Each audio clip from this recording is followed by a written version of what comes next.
जब कुछ भी समझ में ना आए ना तो प्याज की ये मज़ेदार रेसिपी है आपके लिए, जिसको हम बनाने वाले हैं बहुत ही यूनिक अंदाज में। आप जिसको भी सर्व करेंगे तो यकीन मानिए एक बार ज़रूर पूछेंगे कि आखिर आपने इसको बनाया कैसे है।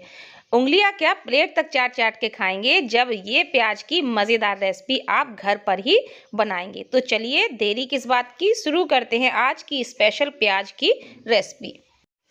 तो इस रेसिपी को बनाने के लिए यहाँ पर मैंने कुछ प्याज ले ली है, लेकिन प्याज लेते समय आपको एक चीज़ का ध्यान रखना है कि प्याज आपको मीडियम साइज़ की लेनी है।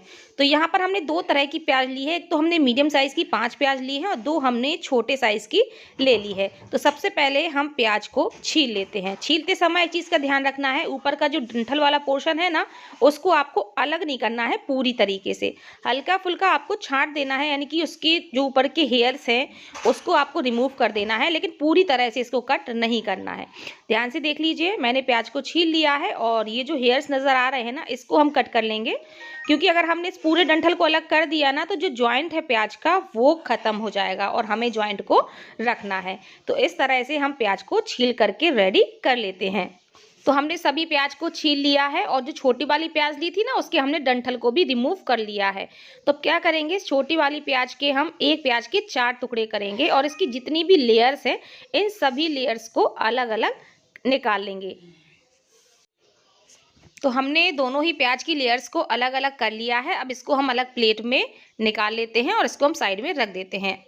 अब हम लेंगे अपनी मीडियम वाली प्याज। तो एक प्याज को हम किसी भी सरफेस पर रखेंगे और एक हम शार्प चाकू ले लेंगे और इससे कट्स लगाएंगे। ध्यान से देख लीजिए, कट्स आपको थोड़ी थोड़ी दूरी पर लगाना है। ये जो दूरी है ना, बहुत ज़्यादा भी नहीं होनी चाहिए और बहुत ज़्यादा पास में भी नहीं होनी चाहिए। ध्यान से देख लीजिए मैं कितनी दूरी पर ये कट्स लगा रही हूँ। तो जितने आसानी से लग जाते हैं उतने आपको लगाने हैं। और अब हम जितने भी कट्स थे उन सभी की लेयर्स को अलग अलग कर देते हैं, निकाल लेते हैं। ये देखिए, तो अभी हमें पूरी तरह से अलग नहीं करना है। ध्यान रखिए, जो चिपकी हुई लेयर्स है ना, बस इनको हम अलग अलग कर देते हैं। तो ये सभी जॉइंट्स हैं अभी आपस में चिपकी हुई हैं, तो सभी अलग अलग हो जाएंगी। तो हमने सभी पेटल्स को अलग अलग कर लिया है और देख सकते हैं प्याज का कितना खूबसूरत सा फ्लावर बन करके रेडी हो गया है। बिल्कुल देखने में लोटस जैसा लग रहा है। तो इसी तरह से हमें सारी प्याज के फ्लावर्स बना करके तैयार करने हैं। तो हल्का सा आपको हाथों से इन पेटल्स को अलग अलग करना है ताकि ये बिल्कुल अलग अलग रहे और फ्लावर के शेप में नजर आए। इसी तरह से हम सारे फ्लावर बना करके तैयार कर लेते हैं। तो लीजिए, हमने 5 ऑनियन ली थी मीडियम साइज की, 5 फ्लावर बन करके बिल्कुल रेडी हो चुके हैं। तो चलिए अब हम चलते हैं अगले स्टेप की तरफ। यहाँ पर हमने एक बोल ले लिया है, इसमें हम डालेंगे 5 छोटी चम्मच चावल का आटा। चावल के आटा की जगह आप यहाँ पर मैदा या फिर कॉर्नफ्लोर का यूज़ भी कर सकते हैं। लगभग यहाँ पर मैंने 1 कप के करीब चावल का आटा ले लिया है। इसमें हम थोड़ा सा पानी डालेंगे और इसका गाढ़ा सा घोल बना करके तैयार कर लेंगे। तो चावल के आटा का घोल बन करके बिल्कुल रेडी हो चुका है। आप ध्यान से इसकी कंसिस्टेंसी देख लीजिए, मैं इसको गिरा रही हूँ, आप ध्यान से देखिए, रिबन नहीं बन रहे हैं। और उल्टा करके अगर हम देखेंगे ना तो इसमें अगर हम एक लाइन ड्रॉ करते हैं तो वो लाइन वापस से जुड़ नहीं रही है। देखिए, जैसी हमने लाइन ड्रॉ की वैसी की वैसी ही है। तो इसी कंसिस्टेंसी पे होना बहुत ज़रूरी है घोल का, ना तो इससे ज़्यादा गाढ़ा होना चाहिए ना ही पतला होना चाहिए। तो चलिए अब हम इसमें कुछ फ्लेवर ऐड करते हैं ताकि ये चटपटा स्पाइसी बने। तो आधा चम्मच इसमें हम डालेंगे ऑरिगेनो। आपके पास कोई पिज़्ज़ा सीजनिंग हो आप वो भी डाल सकते हैं, इससे चटपटा फ्लेवर आएगा। वो ना हो तो आप यहाँ पर थोड़ा सा चाट मसाला डाल दीजिएगा। क्यों डाल रहे हैं अभी मैं आपको बताती हूँ आगे। थोड़े से हमने रेड चिली फ्लेक्स डाल दिया है और स्वादानुसार नमक ऐड कर दिया है। सभी चीज़ों को अच्छे से हम मिक्सअप कर लेते हैं। अब यहाँ पर अलग एक बोल में हमने ले लिया है सूखा चावल का आटा। यहाँ पर भी आप मैदा का इस्तेमाल कर सकते हैं। अब हमने जो अपने ऑनियन का फ्लावर बना करके रखा हुआ था ना, एक फ्लावर को हम लेंगे और इस घोल में डालेंगे। स्पून की या हाथों की हेल्प से इसके ऊपर इस घोल को डालेंगे ताकि जितनी भी लेयर्स हैं उनके अंदर भी ये घोल अच्छे से प्रॉपरली पहुँच जाए। तो आप हाथों की हेल्प भी ले सकते हैं। तो हम क्या करेंगे, इसको इस तरह से उठाएंगे फ्लावर को और जो एक्स्ट्रा घोल है वो सारा हम नीचे गिरा देंगे। अब यहाँ पर हम हाथों की ही हेल्प ले रहे हैं। इस तरह से हम चावल के आटा को लेंगे और इसके ऊपर स्प्रिंकल करेंगे। तो घोल के ऊपर ये जो चावल का आटा है सूखा, ये अच्छे से चिपक जाएगा और इससे जो इसकी एक-एक लेयर से बहुत ही क्रिस्पी बनेगी और खाने में बहुत ही ज़्यादा टेस्टी लगेगी। तो इसी तरह से हम सभी जगह इस आटा को अच्छे से स्प्रिंकल कर देते हैं। अब हम इस फ्लोवर को उठा करके उल्टा करेंगे और थोड़ा-सा हाथों से टैप कर देंगे ताकि जो एक्स्ट्रा सूखा आटा है वो निकल जाए। तो चलिए फटाफट से मैं आपको एक और बना करके दिखा देती हूँ। फ्लावर को डालना है, स्पून की या हाथों की हेल्प से इसको अच्छे से घोल में डिप करना है। फिर इस फ्लावर को उठा करके एक्स्ट्रा घोल निकालते हुए इसको हमें सूखे आटे में रखना है और ऊपर से आटे को भी स्प्रिंकल कर देना है। और इस फ्लावर को उठाते हुए उल्टा कर देंगे ताकि थोड़ा बहुत इसमें जो आटा रह गया हो वो सारा निकल जाए। इसी तरह से हम सारे फ्लावर रेडी कर लेते हैं। तो यहाँ पर हमने कढ़ाई में तेल गरम होने के लिए रख दिया है। तेल अच्छे से गरम हो गया है तो अब हम इसमें ये फ्लावर जो है इनको डालेंगे। तो यहाँ पर मैं पहली बार में सिर्फ एक ही फ्लावर डाल रही हूँ, आप यहाँ पर 2 या 3 फ्लावर साथ में तल सकते हैं। तो बस फ्लावर डालने के बाद हम एक करछली की मदद से इसके ऊपर तेल डालेंगे ताकि ये ऊपर की तरफ हल्के से सिक जाएँ और हम इसको पलटें तो पलटते समय दिक्कत ना हो। तो हल्का हल्का सा बस तेल डालते जाएंगे। जब ये हल्का सा ऊपर की तरफ सिक जाएगा तो हम इसको पलट करके दूसरी साइड से भी बढ़िया से तलेंगे। फ्लेम आप मीडियम रखें तलते समय, इससे ये बहुत ही ज़्यादा क्रिस्पी बनेंगे सारे के सारे फ्लावर। तो नीचे की तरफ भी हमने इनको तल लिया है। तो चलिए अब हम इसको पलट लेते हैं। तो नीचे की तरफ भी ये बहुत अच्छे से सिक चुका है। हल्की सी इसमें गोल्डननेस आपको नज़र आ रही होगी जो कि इंडिकेशन है कि ये जो फ्लावर है बहुत ही ज़्यादा क्रिस्पी हो चुका है। तो अब हम इसको निकाल लेते हैं। तो देख सकते हैं जो प्याज का फ्लावर था कितना बढ़िया लग रहा है देखने में और बहुत ही क्रिस्पी भी बना है। एक एक लेयर्स आपको इसकी नज़र आ रही होंगी।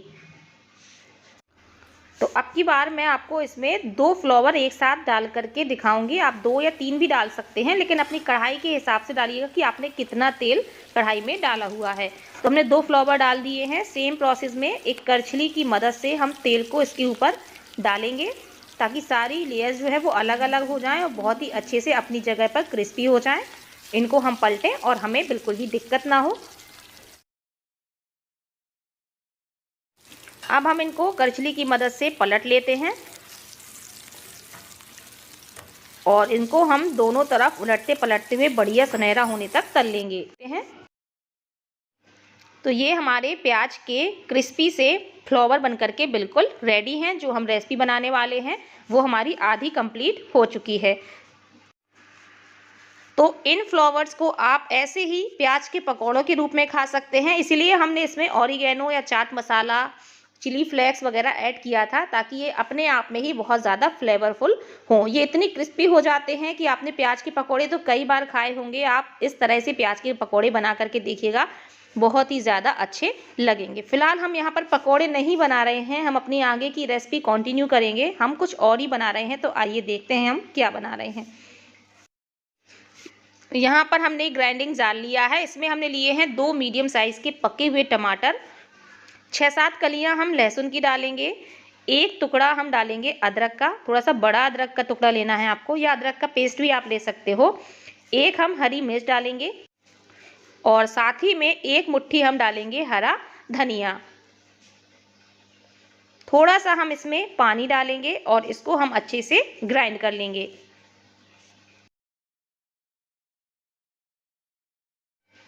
हमने इसको अच्छे से पीस लिया है। थोड़ा सा आपको ग्रीन सा कलर दिख रहा होगा, वो हरे धनिया की वजह से। तो इसको हम एक बोल में निकाल लेते हैं। अब यहाँ पर हमने एक छोटा सा भगोना ले लिया है। इसमें हम डालेंगे 2 छोटी चम्मच के करीब साबुत धनिया, यानी कि धनिया के बीज भी आप बोल सकते हो। यहाँ पर हमने ली हैं 6-7 लाल साबुत मिर्चें। इनके डंठल को अलग करेंगे और सभी मिर्च को हम 2-2 टुकड़ों में तोड़ करके इसी भगोने में डाल देंगे। अब हम इसमें डालेंगे 1 कप के लगभग पानी और इसको हम गैस में उबलने के लिए रख देंगे। जैसे ही ये दोनों चीज़ें अच्छे से उबलने लगें और मिर्च एकदम सॉफ्ट पड़ जाएं तो हम गैस को बंद कर देंगे और इनको हम ठंडा होने देंगे। इस तरह उबालने से मिर्च बहुत ही ज़्यादा अच्छा कलर देती है।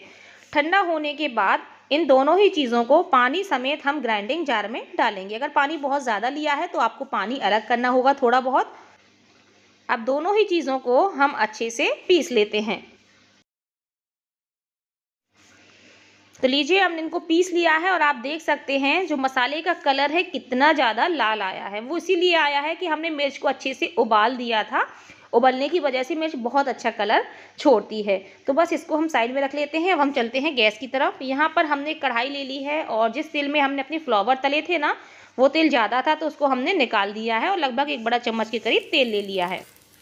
इसमें हम 1/4 चम्मच जीरा डालेंगे और हमने जो प्याज की पेटल्स बना करके रखी हुई थी ना, अलग अलग लेयर्स, इन लेयर्स को हम डालेंगे और लाइट गोल्डन होने तक बढ़िया से फ्राई करेंगे। यहाँ पर हमें प्याज को बारीक बारीक काट के नहीं लेना है, इसी तरह से पेटल्स के फॉर्म में ही लेना है।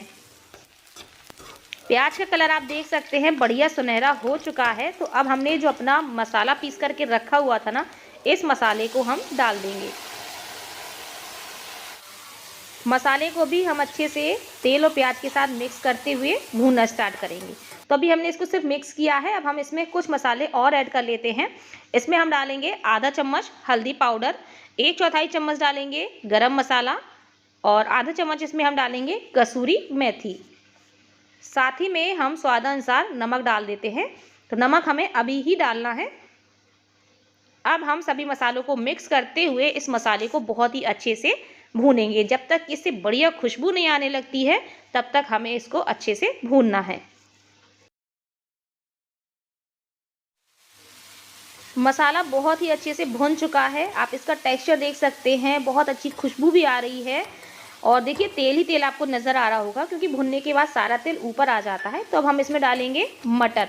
सर्दियों का मौसम है तो मटर खूब आती है, तो यहाँ पर हम मटर ऐड कर रहे हैं। गर्मी में बना रही हैं, मटर नहीं है तो मत डालिएगा। मटर को भी अच्छे से हम मिक्स करेंगे और अब हम जो टमाटर का पेस्ट हमने बना करके रखा हुआ था ना, टमाटर हरे धनिया का, इसका पेस्ट भी हम डाल देते हैं। हरा धनिया ज़रूर डालिएगा, बहुत अच्छा टेस्ट आएगा। अब हम टमाटर को भी अच्छे से मसाले के साथ मिक्स करेंगे और इसको वापस से अच्छे से भूनेंगे। जैसे जैसे आप भूनेंगे ये फिर से अपने वापस पुराने कलर में ही आ जाएगा और जैसा टेक्सचर पहले था वैसा ही वापस से आ जाएगा। तो चलिए हम इसकी अच्छे से भुनाई कर लेते हैं।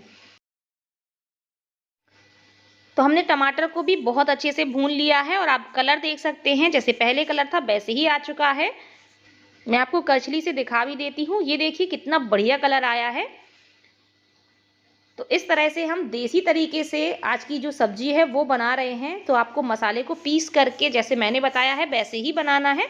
तो अब हम इसमें डालेंगे पानी। तो यहाँ पर मैं लगभग 1 गिलास पानी डाल रही हूँ। पानी को अच्छे से मिक्स करेंगे। नमक हम पहले ही ऐड कर चुके हैं। अब हम इसको ढक करके 3 से 4 मिनट के लिए अच्छे से पकाएंगे।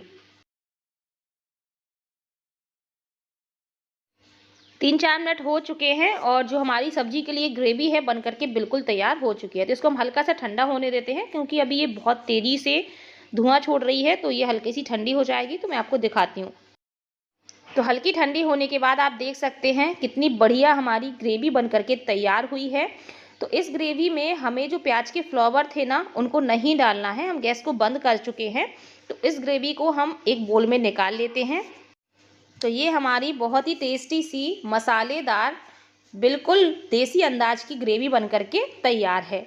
अब मैं आपको बताती हूँ इसको खाने का तरीका। आपको डायरेक्टली फ्लावर को ग्रेवी में नहीं डालना है, वरना ये सारे फ्लावर एकदम नरम हो जाएंगे पड़े पड़े। तो आपको क्या करना है कि जब आपको किसी को सर्व करना हो या मेहमान आ रहे हो या घर पर ही सर्व करना हो, तो फ्लावर को प्लेट में रखिए और ऊपर से आप इस ग्रेवी को डालिए। इससे जो फ्लावर है ना वो एकदम क्रिस्पी बने रहेंगे और जब आप खाएंगे तो बहुत ही बढ़िया टेस्ट आएगा। तो लीजिए तैयार है हमारी प्याज की बहुत ही नए तरह की बहुत ही यूनिक रेसिपी। यकीन मानिए जिसको भी आप सर्व करेंगे वो आपसे पूछेगा ज़रूर कि ये क्या है, आपने इसको कैसे बनाया है। बहुत बहुत ज़्यादा टेस्टी लगती है। तो आप इसको दोनों तरीके से खा सकते हैं, सब्जी बना करके भी, सिर्फ पकौड़े के रूप में, जैसा भी आपको अच्छा लगे आप इंजॉय करिए। बिल्कुल नई रेसिपी है, जिसको भी सर्व करने वाली है तारीफ़ ही तारीफ़ मिलने वाली है। तो फ्रेंड्स उम्मीद करती हूँ कि आपको आज की ये प्याज के फ्लावर वाली सब्जी की रेसिपी बहुत अच्छी लगी होगी।